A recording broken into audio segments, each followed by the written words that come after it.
1400 సంవత్సరాల నాటి శివాలయం మన మోర్తోట్లో ఉందా? ఊరి నాయన, మరి ఇంకెందుకు ఆలస్యం, చూద్దాం రండి. బాపట్ల జిల్లాలో ఒక అద్భుత ఆలయాన్ని ఈ వీడియోలో చూద్దాం రండి ఫ్రెండ్స్. దక్షిణ కాశీగా పిలువబడే మోర్తోట శివాలయం గుడి. ఈ గుడి రేపల నుంచి 12 కిలోమీటర్ల దూరంలో మోర్తోట అనే గ్రామంలో వెలిసింది. శ్రీ గంగా పార్వతి సమేత ముక్తేశ్వర స్వామి దేవస్థానంగా పిలువబడే ఈ శివాలయం ప్రకృతి వడి మధ్యలో ఉన్నట్టుగా కనిపిస్తుంది. చుట్టూ పచ్చని చెట్లు, చక్కని పొలాలు, తాడి చెట్లు, మళ్ళీ చుట్టూ ఈత చెట్లు. ఇక్కడ చుట్టూ ఆహ్లాదకరమైన ప్రదేశాలు అయితే చూడముచ్చటగా ఉన్నాయి. ఇదిగో ఇటైతే చూడండి ఫ్రెండ్స్, చుట్టూ తాటర్ అయితే ఉంది. తాటర్ అయితే ఎక్కడికి వెళ్తుంది, టెంపుల్ కి వెళ్ళి మనం చుట్టుపక్కల ప్రదేశాలు అయితే చూద్దాము. ఎంత బాగున్నాయో చూడండి. ఇది పక్కనైతే మామిడి తోటలు ఉన్నాయి. అక్కడ చక్కగా ఫుడ్ తెచ్చుకుని తింటున్నట్టున్నారు.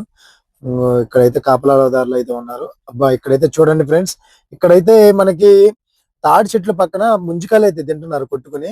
సరే చూద్దాంలే అని చెప్పేసి మేమైతే దగ్గరికి వెళ్ళేటప్పటికి మా అక్కడ ఏమైనా ఉన్నాయా బ్రదర్ అని చెప్పేసి అడిగితే లేవు అని చెప్పి మేమే ఇంకెందుకు లేని చెప్పి అంత మించి లాగితే తెగిద్దని చెప్పేసి ముందుకెళ్ళి మనమైతే ఆలయం దగ్గరికి అయితే వచ్చేసాం ఫ్రెండ్స్. ఇది ఒక్కసారి చూడండి, ఆలయం అయితే పక్కనే ఉంది. చూసారు కదా, పక్కనైతే నదే ఆనుకుని ఉంది. అసలు అబ్బా, ఇలాంటి లొకేషన్ ఇలాంటి లైఫ్ లో ఇంకెప్పుడు చూడలేము, అంత బ్యూటిఫుల్ గా ఉంది ఇక్కడ లొకేషన్ అయితే. ఇక్కడ దగ్గరలో ఉన్న పెద్ద అయితే ఒక ఆయనతో మాట్లాడేశాము. ఈ గుడి ఏంది ప్రత్యేకత అని అడిగితే, రేత్రికి రేత్రే దేవతలు నిర్మించిన టెంపుల్ అని చెప్పేసి ఈ గుడికి అయితే బాగా ప్రాముఖ్యత ఉంది. ఇక్కడ ఉన్న దేవాలయం చరిత్ర అయితే 1400 సంవత్సరాల చరిత్ర కలిగిన గంగా పార్వతి సమేత ముక్తేశ్వర స్వామి వారి దేవస్థానము.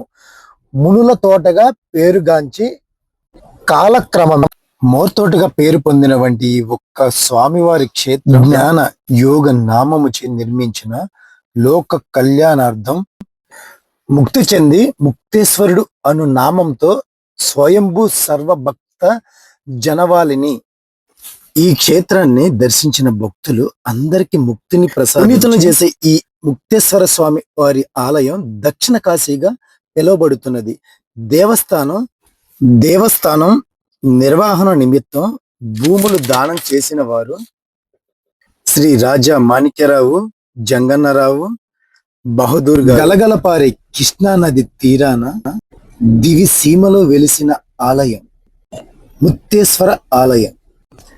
దక్షిణ కాశీగా పిలువబడే ఈ గంగా పార్వతి సమేత ముక్తేశ్వర స్వామి వారి దేవస్థానం. ఇక్కడ ఉండే విగ్రహాలు ఎంతో మహిమాన్వితమైనవి, ఎంతో శక్తి గలవి.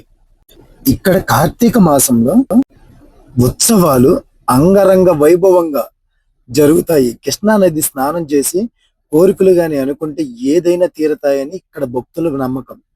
ఇప్పుడే మేమైతే లోపల దర్శనానికి అయితే బయలుదేరాము.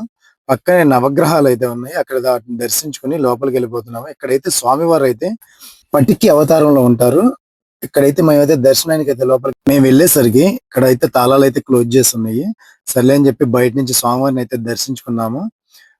అలా బయటకు వచ్చేసి నది దగ్గరికి వెళ్దామని ఇక్కడ స్టార్ట్ అయ్యాము. పక్కనే ఉన్న ఇక్కడ రాగి చెట్టు అయితే పెద్ద చెట్టు అయితే ఉంది. ఈ చెట్టు కాడ మన వరద వచ్చినప్పుడు అయితే మునిగిపోతుందంట. ఈ గుడి కాడ ఈ చివరి దాకా వరదలో మునిగిపోతుందని చెప్పేసి చుట్టుపక్కల వాళ్ళు అంటున్నారు. ఇక్కడ ఫ్యామిలీతో అయితే వచ్చి సరదాగా ఎంజాయ్ చేస్తూ చూడండి ఫ్రెండ్స్, ఇంకో చేపలు పడతా కూర్చున్నారు. వాళ్ళ దగ్గరికి వెళ్ళి చూసేద్దాం. గుడి బయటకు అయితే వచ్చేసేసాం. ఇప్పుడు ఈ పక్కనున్న నాగేంద్ర స్వామి విగ్రహాలు అయితే ఉన్నాయి, అక్కడికి వెళ్ళి దర్శించుకుని అయితే బయటికి వెళ్ళిపోదాం. ఇక్కడ దగ్గర పురాతనమైన విగ్రహాలు అంట. ఈ పక్కన ఇంకొకటి ఉంది, ఈ స్వామి వారిది పురాతనమైన విగ్రహం. రాగి చెట్టు కింద కూడా ఇక్కడ ఉన్న స్వామివారిని అయితే దర్శించుకొని ఇంకా నది దగ్గరికి అయితే ఇంక వెళ్ళిపోదాం. ఇక్కడ పురాతనమైన విగ్రహాలు, కింద స్వామివారి పాదరక్షత అయితే ఉంది. ఇక్కడ పక్కనే ఉన్న నది దగ్గరికి అయితే ఇంకా చిన్నగా బయలుదేరదాము. అదిగో చూడండి ఫ్రెండ్స్, ఎంత బాగుందో, ఆహ్లాదకరమైన ప్రదేశం. ఇక్కడైతే మన ఫ్యామిలీతో ఇక్కడికి వస్తే చాలా అంటే చాలా బాగా ఎంజాయ్ చేయొచ్చు. స్వామివారిని అయితే పురాతనమైన టెంపుల్ కాబట్టి మన పిల్లలకైతే దీని చరిత్ర అయితే కంపల్సరిగా చెప్పాలి. ఇక్కడైతే బోటింగ్ కూడా ఉంది. ఒక ట్రిప్ కి 100 రూపీస్ అంత తీసుకుంటారు. ఇక్కడ సరదాగా ఆడపిల్లలే వచ్చి గేహాలు అయితే వేస్తున్నారు. మరి చేపలు పన్నీయలేదో తెలియదు. చివరిలో వెళ్ళేటప్పుడు అయితే ఒకసారి వాళ్ళ దగ్గరికి వెళ్ళి అడిగి చూద్దాము. ఇక్కడ చూడండి ఫ్రెండ్స్, చక్కగా బోట్ అయితే పక్కనే ఉంది. బోట్ ఓనర్ అయితే లేడు, మేమైతే బోట్ అయితే ఎక్కేసి ఫుల్ గా ఎంజాయ్ చేసేసాము. అదిగో గలగల పారుతున్న సెలయేరు. మాకైతే మునగాలనిపించింది కానీ చాలా లోతు ఉంటది అని చెప్పేసి పక్కన వాళ్ళు జాగ్రత్తగా ఉండండి, మీరు లోపలికి వెళ్తే మునిగిపోతారని చెప్పేసి అన్నారు. అమ్మో ఎందుకులే అని చెప్పేసి ఒడ్డునే ఉన్నాము. పిల్లలతో వచ్చినప్పుడు కూడా కొంచెం జాగ్రత్తగా ఉండండి, పిల్లలు లోపలికి అయితే వెళ్ళనియొద్దు. ఎందుకంటే పిల్లలు చూడంగానే వాటర్ చూడంగానే ముందుకెళ్ళిపోతారు కాబట్టి కొంచెం అప్రమత్తంగా ఉండాలి. ఇక్కడ ఏంట్రా బాబు ఇంత స్వచ్ఛమైన వాటర్, అసలు చూడండి. ఈ పక్కన నడుచుకుంటే వెళ్తుంటే పాపం వీళ్ళు చూడండి గాలాలు తీసుకొని చిన్నగా బయలుదేరి వెళ్తున్నారు. మా వాళ్ళు కూడా ఒకసారి అడిగి చూద్దాంలే అని చెప్పేసి మేము కూడా వాళ్ళ వెంబడి పడి వెళ్తుంటే వాళ్ళు ఏంటో సిగ్గుతో పాపం పక్క తలదించుకుంటున్నారు. నదిలో అయితే దిగకుండా కాళ్ళు తడుపుకొని కాళ్ళు వరకే తడుపుకున్నాము. కాళ్ళు వరకు తడుపుకొని తల మీద కొంచెం అట్లా నీళ్ళు జల్లుకుని వెళ్ళిపోదాం అని చెప్పేసి బయటికి అయితే వచ్చాము. ఈ నదిలో అయితే చాలా పెద్ద లోతు అయితే ఉందంట, అసలు చాలా అంటే చాలా ఉంటది. కొంచెం జాగ్రత్తగా ఉండాలి ఫ్రెండ్స్. ఒకసారి బోట్ అయితే ఎక్కి చూద్దాం. సరదాగా బోట్ తీసుకుని సరదాగా మేము కూడా అట్లా ఆట ఆడుకుని కాసేపు బయటకి అయితే వచ్చేసి చూసారు కదండి మన ముక్తేశ్వర స్వామి వారి చరిత్ర అయితే. మరి ఇంకెందుకు ఆలస్యం, మరి మీరు ఎప్పుడు వస్తున్నారో కామెంట్ రూపంలో చెప్పండి. మరి ఇలాంటి ఇన్ఫర్మేషన్ అయితే మీకు నచ్చినట్టు అయితే ఏంటి, నచ్చలేదా, నచ్చకపోయినా కామెంట్ చేయండి ఫ్రెండ్స్. ఇలాంటి పురాతనమైన టెంపుల్స్ గురించి మన ఛానల్లో వీడియోస్ అప్లోడ్ చేస్తూ ఉంటాను. లైక్ అండ్ షేర్ చేయండి.